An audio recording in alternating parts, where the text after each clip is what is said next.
அதை நான் பார்க்க மாட்டேன்னு சொல்லி எழுந்து ஓடி போய் தனியாக உட்காந்து அழுதுகிட்டு இருக்கா.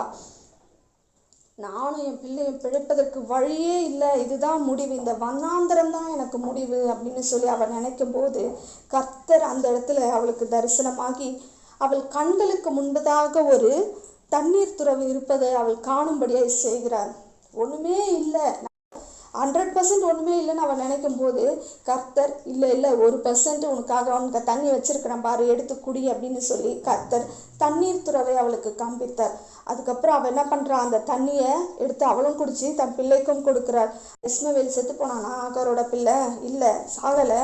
அவன் அதுக்கப்புறம் ஒரு புதிய வாழ்க்கை ஆரம்பமானது அவர்களுக்கு. அந்த வனாந்தரத்தில் ஆகாரும் அவளுடைய பிள்ளை இஸ்மவேலுக்கும் ஒரு புதிய வாழ்க்கை ஆரம்பமானது.